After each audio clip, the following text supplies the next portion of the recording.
Ahora sí, lo avisábamos hace un ratito nada más, antes de la pausa, está la doctora Natalia Tonini Batistón para hablar sobre testamento, planificar para después de mi muerte, perdón, qué difícil. Viste que la palabra muerte uno dice que psicológicamente la tiene negada.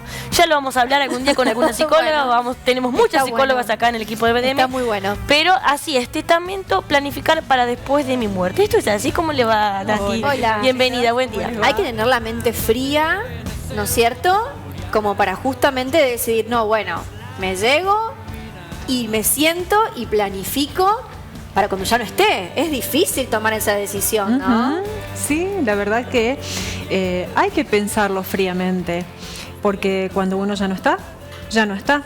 Y hay que dejarle el trabajo al resto. Y esto que decía yo, uno como que se niega un poco a asumir que algún día, en algún momento, podés fallecer y que puede ser mañana mismo porque nadie tiene comprado nada. Y bueno, es como que uno no lo ve más allá. Por ahí cuando es más grande sí, pero cuando sos más joven no. Bueno, es como una situación un tanto engorrosa, digamos. Exacto, pensar que no somos eternos y que la ley nos brinda un montón de alternativas para irlo organizando. Y no dejar este trabajo para el resto, que de pronto quizás van a terminar peleándose entre ellos. Claro. Y por qué no dejarlo organizado desde ahora, ¿bien? Por eso, bueno, justamente planear las cosas para cuando ya no estemos. Porque por ahí pasa, ¿no es cierto?, que alguna reunión familiar y demás, uno lo charla, ¿no? Bueno, vos te vas a quedar con esto.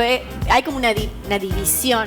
Pero lo importante en realidad, lo que funciona para la ley es el papel, ¿no es cierto? Exactamente. Bien, por eso, bueno, preguntémonos primero qué es. ¿Qué es? Claro. ¿Qué es el testamento? Exactamente. Primeramente es un acto unilateral. O sea, es algo que yo hago solo. Bien. O sea, no necesito que nadie me lo acepte. No es un contrato. No es algo que voy a necesitar que alguien más esté para que me diga, bueno, sí, perfecto, acepto, no acepto. Simplemente requiere mi propia voluntad. Claro. ¿Y lo puedo cambiar? Exactamente. O sea, yo lo hago, redacto lo que quiero que se disponga para cuando yo no esté. Bien. Referido principalmente a los bienes que voy a dejar. También incluso en el testamento puedo reconocer hijos.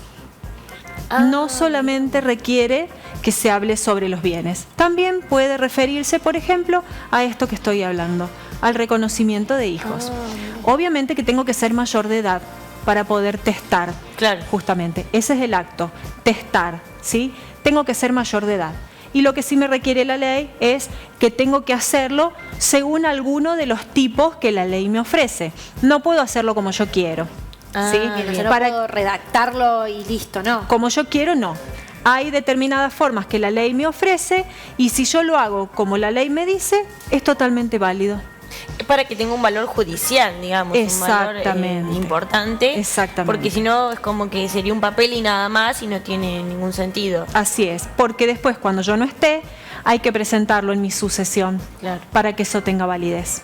Bien. Tenemos ¿Sí? plaquitas, me parece, ¿no, Nati? Sí. Sí, bueno, ya pasó una. La segunda es la nulidad. No todos los testamentos son válidos. Claro. Hay testamentos que pueden ser declarados nulos. ¿Y a quién le interesará declarar nulo un testamento? ¿Qué les parece? ¿Y alguien que tal vez no esté incluido en el mismo? Exactamente, ahí vamos. O que no esté conforme con lo que le dejan, con lo Ahí que va. le queda. Claro. Bueno, la ley establece diferentes razones para declarar nulo ese testamento y tal cual, quien no esté conforme o no esté incluido en él van a ser los primeros interesados en declarar nulo ese testamento.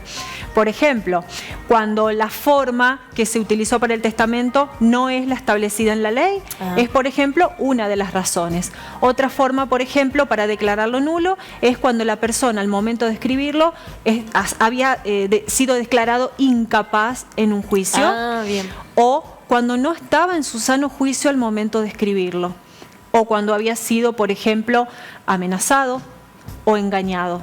Bien. Obviamente que la persona ya no está, Claro. está muerta. Entonces, demostrar todas esas cuestiones es muy difícil. Hay que tener pruebas, ¿cómo es? Es una cuestión de prueba, Claro. que no es nada sencillo.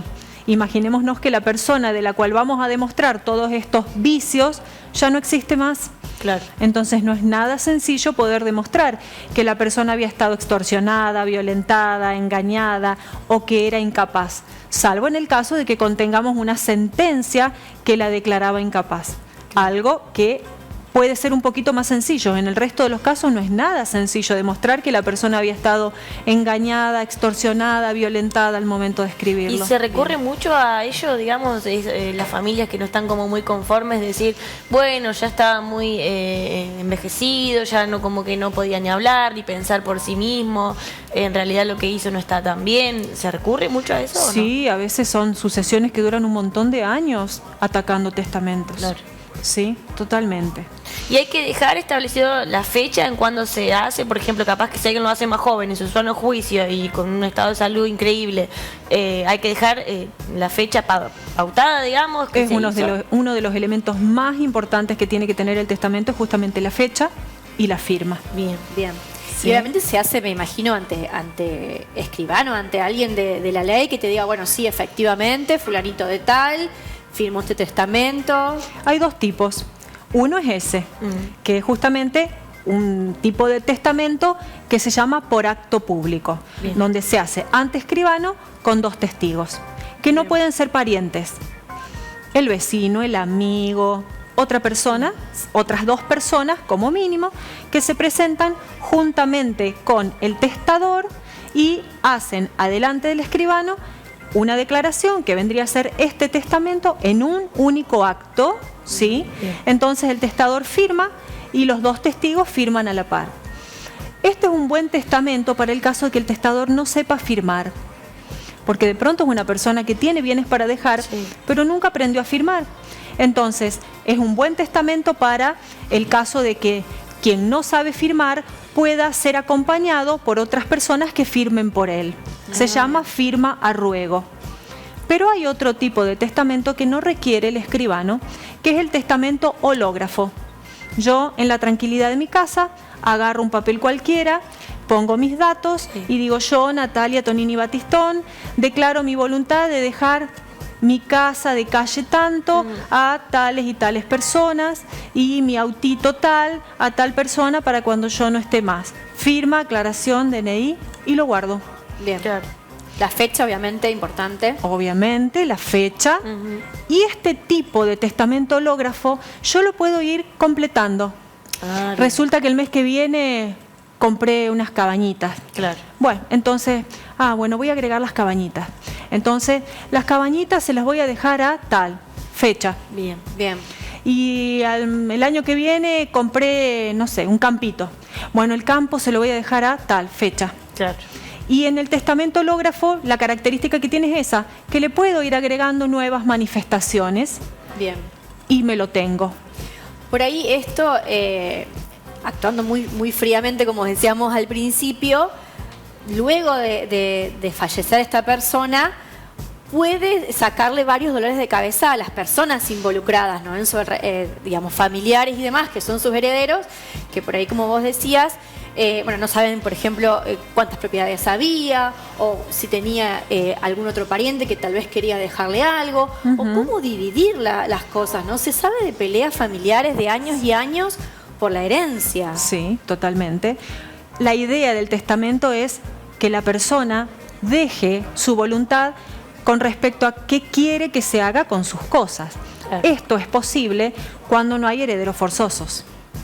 O sea, cuando hay herederos forzosos, que ya lo habíamos visto Sí, en algunas me acuerdo, ocasiones sí. anteriores, cuando hay hijos, padres y esposos, hay la posibilidad de hacer testamento solo de un pedacito.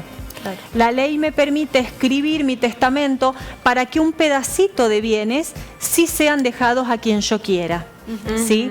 Pero cuando no hay herederos forzosos, por ejemplo, cuando quedaron hermanos, o cuando no quedó nadie, Claro. o cuando quedaron sobrinos, Pasa, a veces hay tíos, familias que primos, no, claro, no tiene. claro, a veces no queda nadie, el testamento es la mejor opción.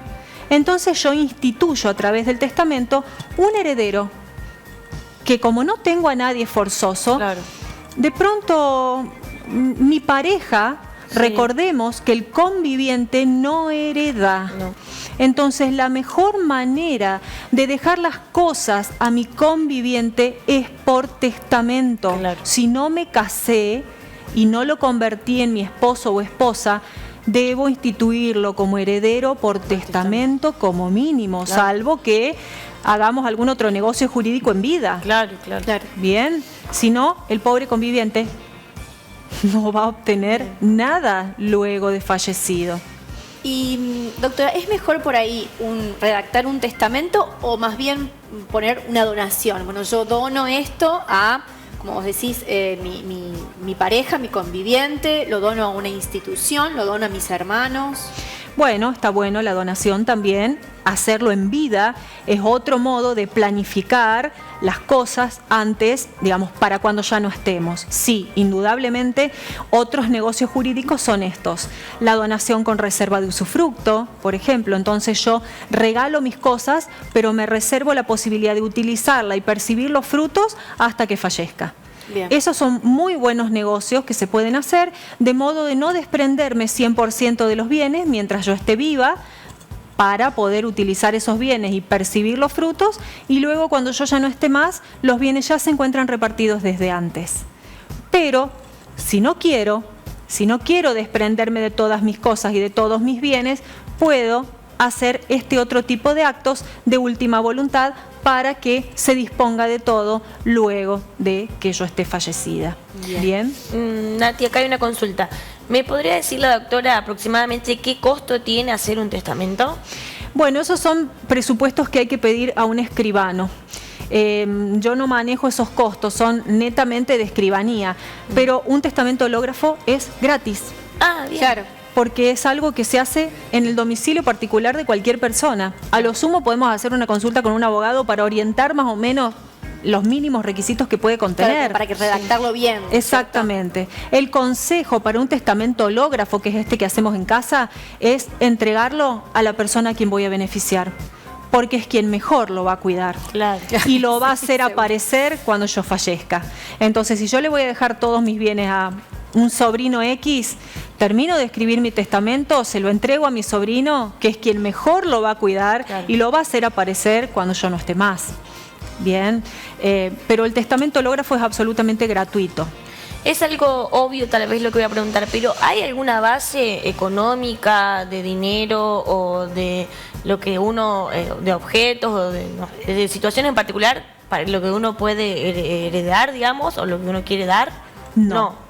¿O No, desde los bienes que vos tenés en tu casa, Sí. tus alhajas, tus joyas, Puede ser cualquier tus cosa. tacitas, tus, Eso, claro. tus vasos. Que hay gente que dice, yo me heredé, no sé, un juego de tazas, de porcelana, se puede tranquilamente. Totalmente, porque no tiene que ver con cuestiones netamente económicas, también tiene que ver con cuestiones de Afectivas, emocionalidad, claro. afectivas. Sí, porque- Vos en tu testamento vas a escribir a quién le querés dejar las cositas de tu casa, tu ropita. Muchas veces ¿No? pasa que entre familia, cuando esas cosas no se aclaran, los muebles, bueno, ¿quién se queda con la mesa, con el tele, con no Ahí sé, va. cosas capaz de mucho Sí. dinero, o sillones, o sofá, o cosas que, digo, pueden ser económicamente económicas o muy elevadas, digamos. Claro. Entonces está bueno aclarar todo, digamos. Sí, sí. Inclusive, eso que yo escribí hoy, lo puedo revocar mañana. ¿Sí? Entonces, yo escribo el testamento hológrafo hoy en casa y mañana cambié de idea, rompo ese testamento y escribo otro. Puedo modificar el testamento todas las veces que haga falta. Claro. Obviamente que si escribí varios testamentos porque le dejé a mi tía una cosa, a mi sobrina otra cosa y al otro otra cosa, Claro. cuando cambio la voluntad tengo que recuperar todos esos ejemplares y romperlos y volver a escribir otro nuevo. En el caso del testamento por acto público, que lo hice a través de escribano, debo recurrir al escribano, revocar ese testamento y hacer uno nuevo. ¿Sí? Pero mientras yo esté viva, el testamento se puede cambiar, romper y volver a hacer todas las veces que haga falta. Perfecto. ¿Sí? Entonces, o sea, lo que sí quiero aclarar es que mientras yo tengo herederos forzosos, sí o sí voy a tener que respetar la ley y esos pedazos o porciones que la ley protege sí o sí para estos herederos, que se llaman porciones legítimas. ¿Sí? Claro. No es que yo puedo decir, no, bueno, a mi hijo tal no quiero dejarle nada. Exactamente, eso no se puede. Lamentablemente no se puede, por más ingrato que sea o injusto para muchas situaciones donde de 9 hijos solamente 1 o 2 estuvieron y el resto no. Sí, pasa mucho. Y bueno, la ley en este sentido es igualitaria para todos y las rodajas de la torta son exactamente iguales para todos. Sí, lo que permite la ley es que una pequeña rodaja de esa torta yo elija a quién dejársela. Si no se la quiero dejar a ninguno de ellos, puedo regalársela al vecino, al tío o a quien sea que me haya cuidado en mi vejez. Claro. Eso sí, que se debe hacer a través del testamento. Bien. Muy bien, bueno, viste que por ahí Sí. lo que parece un dolor de cabeza ahora Y puede después resolver es, muchas cosas, es claro. tranquilidad para quienes me quisieron y me cuidaron. Sí, sí, incluso, vuelvo a decir, tal como dijiste vos, Maggie, se puede hacer antes también y abrir el paraguas antes que muera. Y hablando con, no sé si tenés conocimiento de causa, pero ¿hay un gran porcentaje que lo hace a esto o es como que no, que la dejan al azar las familias y demás? Los testamentos se ven poco. Claro. Lo que sí se ve es esto de preparar la situación antes, y las donaciones con reserva de usufructos se están viendo mucho. Sí. Claro. Muy Bien. bien. ¿Hay otra plaquita, Nati, o no? No, ya está bien. Excelente, bueno, Bueno, la muy, verdad que muy súper completa, Nati, interesante. muchísimas gracias. Bueno, por Súper favor. interesante. ¿viste Sí, y aparte tuvimos una clase acá de esta temática, me acuerdo que hasta hiciste preguntas y demás. Me fue muy bien, creo que me saqué un 10. Sí. A Luciano Serafín no sé Aprobadísima. si aprobó nada, sí. Y está, si no, alguno que la quiera repasar, para quiénes son los herederos forzosos y quiénes no y demás, en nuestro canal de YouTube, Canal 50, que está toda la información. Aquel programa fue, bueno, no sé, mediados de año, fin de año, por ahí, sí, Nati habló de toda esta temática. Y si no, pueden recurrir a tu consultorio también, digamos. Sí, Por supuesto. Muy bien, bueno, muchas Muchísimas gracias, gracias, Nati, un placer. Gracias, chicas.